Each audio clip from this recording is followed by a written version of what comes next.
Oke, di video kali ini saya ingin memberikan opini saya untuk Bali United dan juga Madura United. Ini semua sesuai dari analisa saya dan juga pendapat saya, karena jujur saya ingin menyampaikan ini ya agar saya bisa memberikan kritikan lah minimal, atau ada perhatian ya untuk Bali United dan juga Madura United. Tapi tentunya ini semua berdasarkan dari pengamatan saya sendiri. Untuk Bali United dulu, saya melihat bahwa kemarin ketika kalah 1-2 dari Barito Putra, lalu sebelumnya juga masih belum memperoleh hasil yang positif, saya melihat bahwa Teko ini sebenarnya lebih mengandalkan ke skill individu dari para pemainnya sendiri, bukan mengandalkan skema permainan. Kenapa saya berkata seperti ini? Oke, mungkin dari kalian ada yang menanyakan, tapi ini Teko kemarin berhasil loh memberikan gelar untuk Bali United, atau musim sebelumnya juga berhasil loh menjuarai Bali United ke BRI Liga 1, makanya memperoleh gelar back to back gitu. Atau sebelumnya pernah membawa Persija Jakarta menjadi juara juga gitu ya. Artinya kalau kita berbicara gelar pelatih Teko, oke, saya akui acungi jempol untuk Teko karena memiliki prestasi yang cukup bagus di Liga Indonesia. Tapi ketika kita melihat kondisi sekarang di mana Persib Bandung, Persija ya mendatangkan pelatih yang ya dari Dortmund ya, Thomas Doll, lalu Luis Milla dulu sempat jadi asisten di Spanyol ya, U21 kalau nggak salah, pelatih Spanyol U21. Lalu sekarang PSM Makassar dipegang oleh Tavares.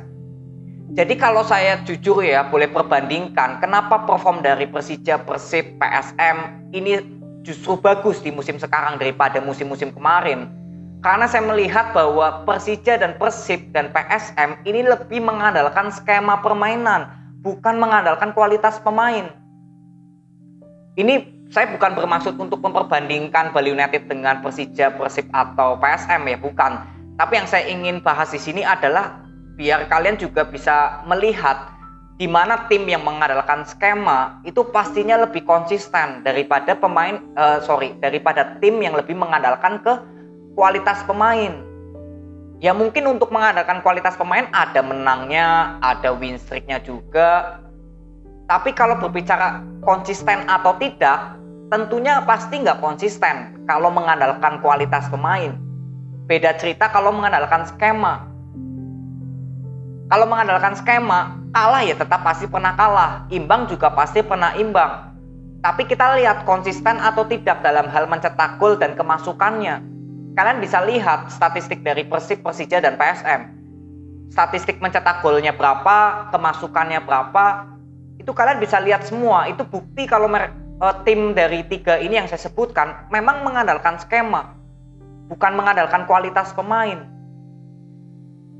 Jadi untuk saya, opini saya saat ini ya, sampai detik ini, saya tetap berargumen bahwa Teko ini nggak bisa memberikan skema permainan untuk Bali United untuk sekarang. Kalau musim lalu oke lah, saya boleh katakan bahwa dengan melihat pesaing-pesaingnya hanya Persib Bandung, Arema ya di musim lalu, dan saya juga sempat mengkritik Persib Bandung juga di musim lalu ketika berhasil juara 2 ya sebagai runner up. Saya aja memberikan komentar kepada Robert Renner bahwa Robert Renner ini juga sama, gak mengandalkan skema, lebih mengandalkan pemain-pemain dari Persib Bandung kualitasnya. Itu juga saya berikan kritikan, dan akhirnya memang Robert Renner di musim ini didepak kan, diganti oleh Luis Milla karena Persib Bandung sempat di zona papan bawah. Jadi inilah yang menurut saya bahwa Teko ini sebenarnya lebih mementingkan kualitas pemain, bukan skema permainan. Bahkan saya melihat dari pemain-pemain yang diturunkan oleh Teko, ini saya kalau misalkan salah silakan ya beritahu. Tapi saya melihat bahwa Teko ini jarang sekali memberikan kesempatan kepada pemain-pemain muda yang mungkin lulusan akademinya Bali United. Jadi regenerasi untuk Bali United nanti ke depan, kalau seperti ini terus, ya tentunya nggak ada generasinya siapa ini pemain yang bakal bisa meneruskan asli dari akademinya Bali United.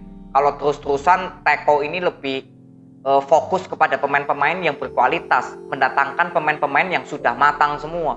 Karena kalau kita lihat pemain-pemain yang dibeli oleh Teko ya, itu pemain-pemain yang sudah matang semua ya, bukan berbicara usia, tapi sudah matang semua. Bukan pemain-pemain yang boleh dibilang pemain muda yang diorbitkan gitu ya. Itu hampir saya nggak melihat untuk Bali United. Jadi inilah menurut opini saya bahwa Teko lebih mengandalkan ke kualitas pemain, individu dari para pemainnya daripada mengandalkan skema. Jadi di saat ada salah satu atau dua pemain yang lagi ngeflop performnya ya bersama Bali United, maka tentunya itu mempengaruhi gaya permainan dari Bali United atau hasil yang dicapai oleh Bali United.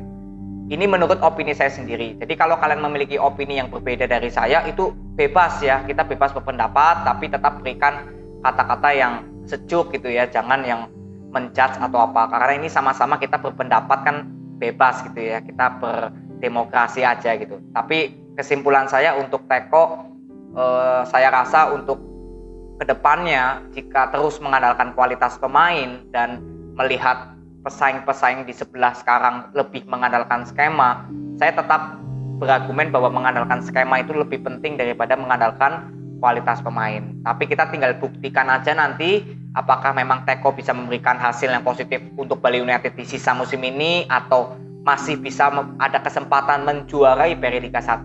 Kita akan lihat nanti ya, nanti kita akan sama-sama beri review atau previewnya untuk Bali United. Lalu next untuk Madura United yang tadi kalah 2-3 dari Persis Solo, ini pertandingan yang cukup kontroversi menurut saya karena bukan masalah hasil menang atau kalah, tapi yang saya ingin bahas adalah keputusan wasit dulu. Jadi keputusan wasit ini membuat saya sedikit membuat amarah lah ibaratnya. Ketika Lulinha dijatuhkan oleh Gianluca, itu fix harusnya penalti. Tapi di sini wasit tidak memberikan peluit apapun. Minimal kan memberikan peluit lalu berdiskusi ya dengan pendamping asisten yang di samping gawangnya Persis, Gianluca. Tapi ini nggak sama sekali. Artinya memang wasit tidak melihat itu sama sekali nggak penalti. Padahal komentatornya aja dan saya sesuai pandangan saya itu jelas penalti karena bola sudah dibuang dulu oleh Lulinha dan Gianluca telat untuk menangkap bola, jadi menyangkut ke kakinya Lulinha. Jadi jelas di sini saya sudah ambigu dengan keputusan wasit. Lalu yang kedua adalah ketika Emre Saldi di kartu merah. Itu Taufik kan sudah posisinya kosong ya, ibaratnya sudah pemain terakhir yang menjaga itu Emre Saldi. Tapi ketika Emre Saldi memberi pelanggaran, itu nggak langsung di kartu merah, tapi di kartu kuning dulu. Yang menurut saya ini juga keputusan yang kurang jelas dari wasit, walaupun memang akhirnya mengeluarkan kartu merah. Tapi harusnya kondisi seperti itu, wasit harus memberikan kartu merah secara langsung, bukan kartu kuning. Jadi disinilah saya tarik kesimpulan bahwa wasit yang dipimpin oleh pertandingan tadi lawan Madura United dan Persis Solo, saya melihat bahwa kualitas wasit ini perlu dipertanyakan karena beberapa ada keputusan-keputusan yang menurut saya kontroversi. Itu hanya 2 kejadian aja yang saya tangkap. Sisanya sebenarnya masih ada lagi, tapi menurut saya nggak terlalu serius lah ya. Yang harusnya pelanggaran, nggak pelanggaran. Tapi ya intinya yang jelas terlihat ini 2 kejadian ini. Ya, jadi ini keputusan wasit yang menurut saya menjadi kontroversi. Jadi next kesimpulannya untuk Madura United yang saya sudah bahas kemarin ya, ada juga yang memberikan komentar. Saya terima kasih yang sudah memberikan komentar. Saya jujur melihat dari komentar kalian, artinya kalian sayang dengan Madura United. Ya, jadi kesimpulannya untuk kalian yang memberikan komentar bahwa Madura United diisi oleh pemain-pemain yang sudah usianya lanjut gitu ya. Nah, di sini saya juga memberikan pendapat saya sendiri bahwa sebenarnya kalau masalah usia lanjut atau usianya masih muda sekali, itu sebenarnya dalam skuad suatu tim itu nggak ada masalah kalau menurut saya ya. Tapi kalau tim itu memiliki skema permainan yang jalan, lalu diisi oleh pemain-pemain yang mungkin usianya lanjut semua pun gitu ya, tapi tetap mengandalkan skema, saya sih berargumen bahwa pastinya akan lebih baik daripada mengandalkan kualitas pemain. Dan ini sebenarnya sama untuk Fabio Lefundes. Saya melihat bahwa Fabio Lefundes menangani Madura United ini juga nggak memiliki skema. Jadi bermain lebih monoton, lebih mengandalkan ke kualitas pemain. Saya sudah beberapa kali melihat bahwa Jaja ini nggak perform bersama Madura United. Dari kemarin bermain saya lupa lawan apa, lalu tadi lawan Persis Solo, saya melihat bahwa Jaja ini sudah nggak perform lagi. Seperti nggak nyatu lah dengan gaya permainan Madura United. Tapi kenapa tetap dipasang? Apakah ini karena pemain yang berkualitas atau pemain yang memiliki skill individu yang bagus? Itu yang menjadi tanda tanya saya. Tapi kalau melihat permainan dari Jaja, saya nggak melihat Jaja ini berapa kali miss gitu loh, kayak seperti kurang masuk dengan permainan dari Madura United. Tapi yang saya simpulkan dari keseluruhannya di akhir-akhir pertandingan Madura United, bahwa saya melihat bahwa Fabio Lefundes ini memang belum bisa memberikan skema permainan untuk Madura United. Jadi masih tetap mengandalkan ya mungkin skill individu masih tetap. Skill individu dari para pemain sayap atau pemain-pemain yang dimiliki tanpa ada skema. Mungkin tadi lawan Persis Solo pada saat kondisi 2 sama, Madura United banyak sekali menekan ya, gaya permainannya terlihat hidup. Tapi menurut saya ini bukan menjadi parameter melihat Madura United ini skema permainannya bagus atau enggak gitu ya. Kalau bertemu Persis Solo ini bukan menjadi parameter saya. Jadi kalau misalkan lawan Persis Solo pun tadi menang ya, ini misalkan, saya tetap berargumen bahwa Madura United ini belum memiliki skema permainan, ini tetap sama walaupun memang tadi kalah. Jadi yang saya lihat bahwa kembali lagi ke targetnya Madura United ini apa. Kalau dari manajemen Madura United memang menargetkan Madura United cukup untuk naik ke segmen papan atas, ya Fabio Lefundes menurut saya sudah memberikan hasil yang terbaik untuk Madura United karena sekarang bisa bersaing di papan atas. Tapi kalau untuk targetnya menjuarai BRI Liga 1, saya kira masih jauh kalau Fabio Lefundes ini menangani Madura United. Gak akan kemana-mana lah intinya Madura United. Untuk masuk ke segmen papan atas itu sudah sebagai juara kalau menurut saya, di bawah dari Fabio Lefundes ya. Tapi kalau misalkan nanti Madura United bermain dengan skema, pelatihnya sudah memberikan skema yang bagus, ya harapan saya Madura United bisa bersaing ke perjuaraan BRI Liga 1, bukan hanya segmen papan atas saja, tapi masuk di persaingan juara. Tapi kalau untuk melihat sekarang, Madura United menurut saya untuk masuk di segmen papan atas untuk saat ini ya, itu menurut saya sudah hasil yang cukup luar biasa di bawah dari Fabio Lefundes yang nggak mengandalkan skema permainan, tapi lebih mengandalkan ke individual para pemainnya. Bukan masalah usia sudah lanjut atau tidak, buktinya Beto pun tadi bisa mencetak 2 gol. Lalu Slamet Nur Cahyo ini juga pemain yang memang usianya sudah lanjut, tapi saya melihat visi dan misinya Slamet Nur Cahyo, menurut saya ini bagus. Slamet Nur Cahyo, saya jujur suka dengan gaya permainan Slamet Nur Cahyo. Dia memiliki visi misi yang bagus menurut saya. Jadi sebenarnya bukan masalah usia sudah lanjut atau belum ya, tapi karena Madura United memang nggak memiliki skema di bawah dari Fabio Lefundes. Jadi terlihat ketika Madura United mengalami hasil yang kurang baik, ya pasti yang disalahkan para pemainnya karena usianya sudah lanjut gitu ya. Tapi kalau untuk saya tidak, karena memang Madura United nggak memiliki skema permainan, bermain monoton, nggak mengandalkan skema, lebih mengandalkan ke kualitas pemain aja. Ini menurut opini saya sendiri ya.